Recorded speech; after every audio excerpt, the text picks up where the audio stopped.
Why are you here? Do you want to know? Let me explain. My name is Christine. I'm a 33-year-old woman working as an engineer for a manufacturing company. I've been married to my husband, Logan, for 7 years. We are a dual-income couple with no children yet. One day, I hope to have kids and take maternity leave while continuing my career. However, everything changed unexpectedly. One day, on my way home from work, I was involved in an accident. Logan was on a long-term business trip overseas at the time. My parents rushed to the hospital and took care of everything, including the admission paperwork. They also informed Logan about the accident right away. Despite their efforts, I felt it was important to talk to Logan myself, especially after hearing the doctor's explanation. When I called Logan, I said, "Hey, Logan, I'm sorry to surprise you with this news."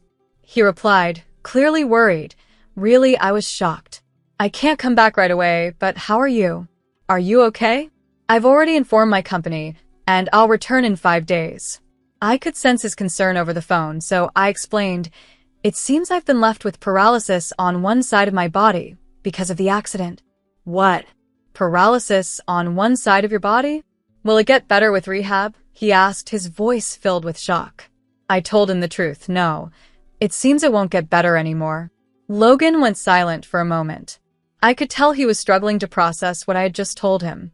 I then gathered my courage and shared a decision I had made. "Logan," I said softly, "I don't want to be a burden to you.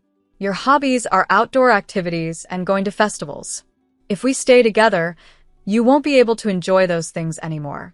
That's why I think we should get a divorce." There was a long pause. I understood his silence. If you were told someone you loved had permanent paralysis, you'd be confused too.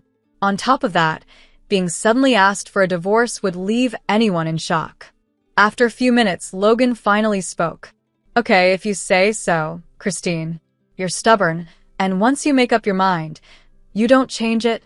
"Yes, thank you for understanding," I replied, trying to hold back tears. After Logan agreed to the divorce, we ended the call. From then on, we switched to texting. I told him I would ask my parents to leave the divorce papers in our living room the next day. I also mentioned that we would discuss the distribution of property and other details after I was discharged from the hospital. Lastly, I asked him not to visit me at the hospital. Seeing him would be too painful for me, even though I was the one who brought up the divorce. It was one of the hardest decisions of my life, but I believed it was for the best for both of us. I was surprised at how quickly Logan agreed to the divorce.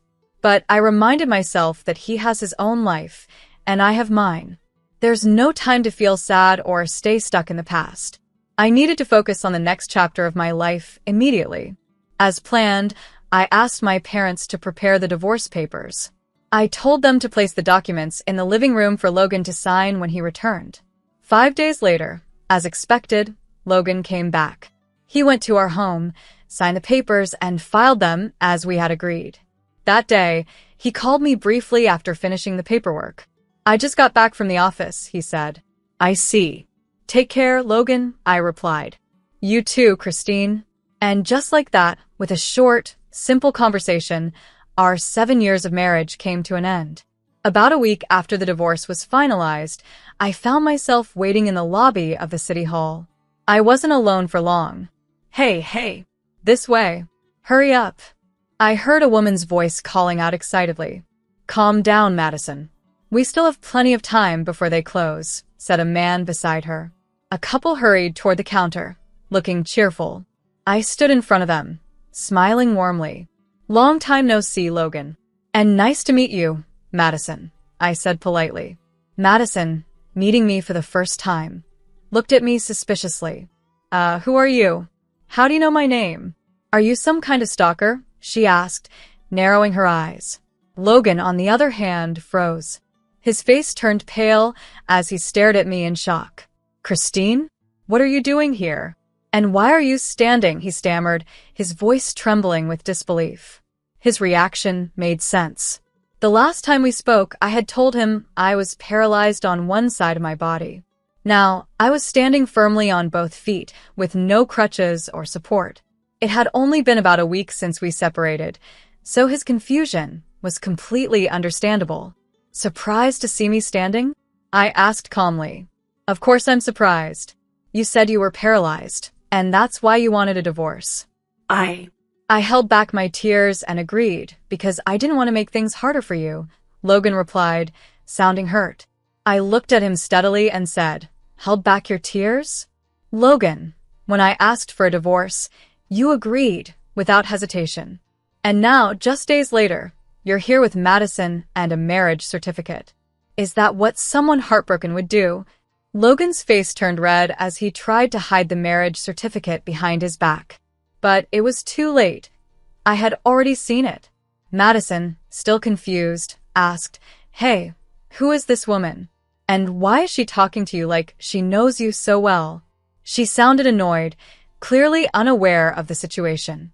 The awkward tension hung in the air as I waited for Logan to respond. I decided it was time to explain everything. I turned to Madison and said, Nice to meet you. I'm Christine, Logan's ex-wife. Madison's face immediately changed, and she snapped, What? You're that ex-wife? The one who ignored and looked down on Logan? He's told me so much about you, how you treated him terribly and just dumped him out of nowhere. I can't forgive someone like you. It was clear that Logan had been telling her all sorts of things about me while we were still married. Her outburst caught him off guard, and he quickly looked flustered. Madison, don't say things like that, he stammered before turning to me. Christine, you need to explain. Why did you say you were paralyzed, and now you're standing here perfectly fine? I took a deep breath and calmly replied, Actually, I wasn't in a major accident. There was a big accident near me, and it scared me so much that I fell and sprained my ankle. It was such a minor injury that I felt embarrassed about even being in the hospital. Both of them stared at me in shock. Logan's expression quickly changed to anger. What? So you lied about being paralyzed just to get a divorce? Did you want to leave me that badly? Were you having an affair? I looked at him directly and said, Isn't that rich coming from you, Logan? You're here with Madison, getting married just days after our divorce. That's all the proof I need. Logan hurriedly defended himself. No, that's not it. I just met Madison a few days ago. It was a fateful encounter, and we felt so connected that we decided to get married without even dating first. His excuse sounded ridiculous, and Madison wasn't about to stay quiet. She glared at him and argued, How can you say that, Logan? We've been a loving couple for over a year. Even when Christine was causing you so much pain, I was there for you, supporting you. Don't act like what we have is something to hide. Her words left Logan visibly shaken. He put his head in his hands, realizing his excuses weren't holding up. Finally, he admitted, Yes, I did have an affair with Madison. But that doesn't mean I can forgive you, Christine, for lying to me. Why did you pretend to be paralyzed? I smiled slightly and replied, It wasn't a lie exactly. Do you remember the accident I mentioned? When it happened, this prototype I was working on also got damaged. I reached into my bag and pulled out a small mechanical doll. This is a project I've been working on since I joined my company. It's a robot, and I had just finished its prototype. When the accident happened, the doll's left side stopped working. In a way, this doll now has hemiplegia, just like I said. And no amount of rehabilitation can fix it. Both Logan and Madison were speechless as they looked at the broken doll in my hands. I'll be busy fixing the robot for a while, and I won't be able to join you for the outdoor activities and festivals you love. That's why I said we should break up, I explained calmly. Logan's face turned red with anger. That's nonsense. I don't believe you. You must have been cheating on me in secret and lied about the accident just to get a divorce. You were probably scared of paying compensation if your affair was exposed. Isn't that right? I sighed and said, Yes, I lied about having hemiplegia, but it wasn't to cover up an affair or avoid paying anything. I knew you wouldn't agree to a divorce otherwise, so I had to find a way to separate from you. Why would I refuse a divorce? He snapped, though his expression told a different story. My words had hit a nerve. His face flushed and he looked defensive, but he wasn't convincing. Without saying another word, I pulled out a folder from my bag. Take a look at this, I said, holding up several documents. These are our pay slips since we got married. It's clear from these that you can't afford to live on your own. Someone in your position wouldn't agree to a divorce with someone like me, who earns much more, without putting up a fight. Stop it, Logan shouted, trying to grab the documents from my hands. But before he could, Madison leaned in, curiosity getting the better of her. Wait a minute, Madison said, grabbing one of the papers. Her face twisted in confusion as she read. What is this, Logan? You always bragged about having a high income and getting big executive bonuses. That's why we had those fancy dates and nice presents. Was all of that a lie?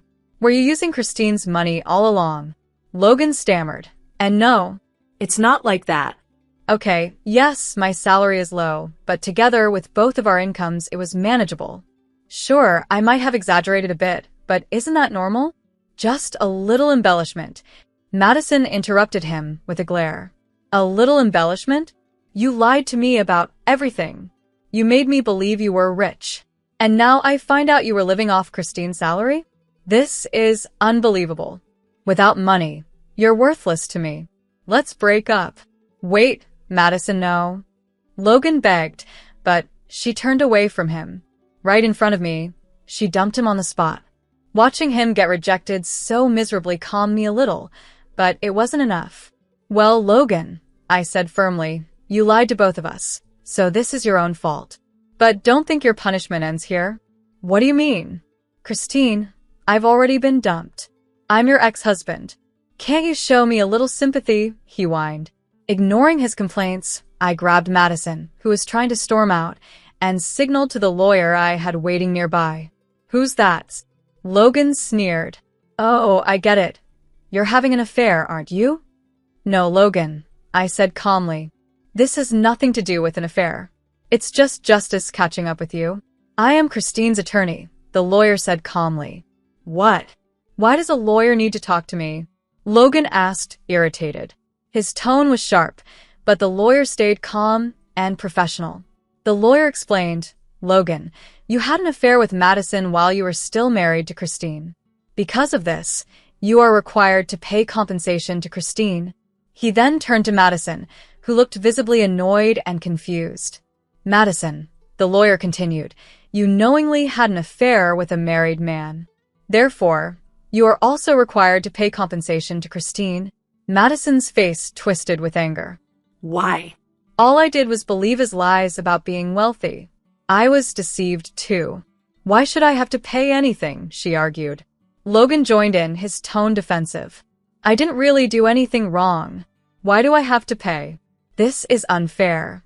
Both of them tried to avoid responsibility, coming up with excuses for why they shouldn't have to pay. But their arguments didn't stand a chance. They both knew I existed, yet they went ahead with their affair anyway. No matter how much they protested, I was determined to hold them accountable. After more back and forth, Madison reluctantly gave in. She signed the necessary agreements, though she looked like she wanted to scream. Logan, however, continued to resist. Then, out of nowhere, he said something outrageous. Fine, he said. I'll pay the compensation, but Christine, let's get remarried. That way, you can cover all the living expenses and entertainment costs like before, and I can use my entire salary to pay off the compensation quickly. I blinked, stunned by his absurd suggestion. Are you seriously suggesting that? I asked. Why on earth would I remarry someone who cheated on me and then tried to leave me when he thought I was paralyzed? What's the big deal? Logan replied, almost casually.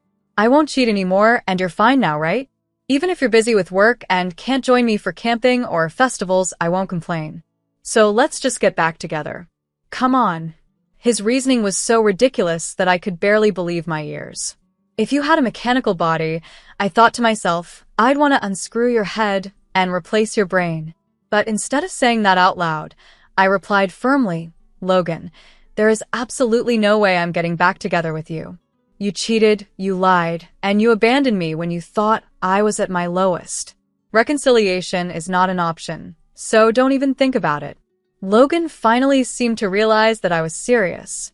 With both my parents and his parents aware of the situation and fully supporting me, there was no one left on his side. Still, he wasn't done. I admit I have to pay compensation, he said with a smirk, but Christine, You should pay compensation too. Even after everything, he still tried to shift the blame. Typical Logan. I didn't want to keep listening to Logan's nonsense, but I decided to reply anyway. He smirked and said, "You know why? Because you were cheating too, right? You lied about having partial paralysis just to get a divorce. Your lawyer said he wasn't your affair partner, which means you're still seeing someone else. I'll find out who it is and demand compensation from you. Get ready." I sighed, trying to stay calm.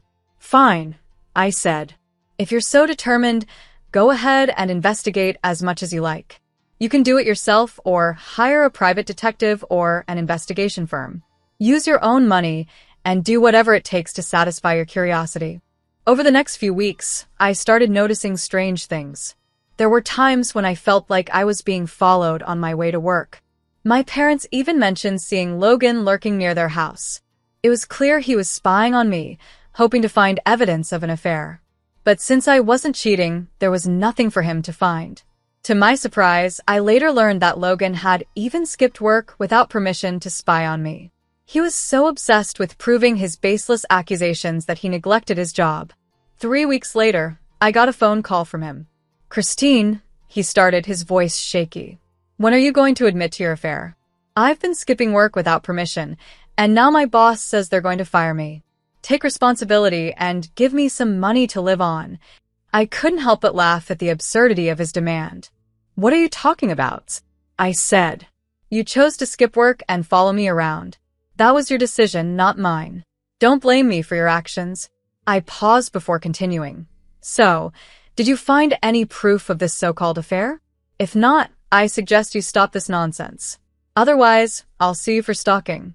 Madison already paid her compensation, but you're the only one still dragging this out." Of course, Logan had no evidence to back up his claims because I hadn't done anything wrong. Realizing he had no case, he finally gave up and reluctantly agreed to pay the compensation he owed me. After that, he was fired from his job, but he managed to find another one. Now, he pays me compensation from his new salary every month. However, in his rush to find work, he ended up at a terrible company. I've heard that he gets harshly scolded by his bosses and coworkers every day and often works late into the night. One day, he called me again, sounding desperate. "Christine, please help me," he begged. But I knew better than to get involved again.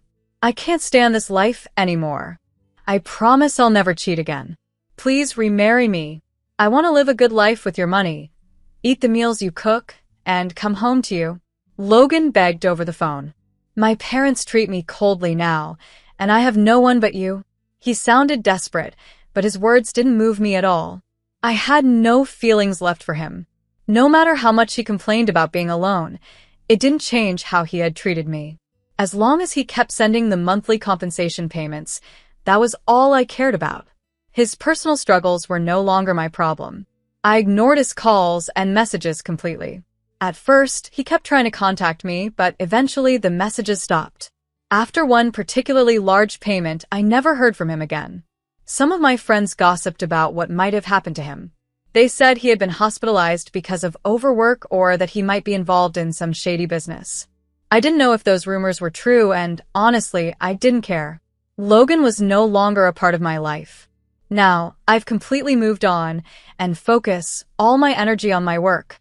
I'm currently developing a new version of the mechanical doll, experimenting with different ideas and designs. It's exciting and fulfilling to be dedicated to something that has so much potential. By this time next year, I'm confident the mechanical doll will be ready for the market. The thought of seeing my hard work finally pay off keeps me motivated every day. I wake up looking forward to the future, feeling more focused and determined than ever. Logan is nothing but a distant memory now. My life is about building something meaningful and achieving my dreams. Each day brings me closer to the moment when I can see my work make a real impact, and that's all I need to feel content.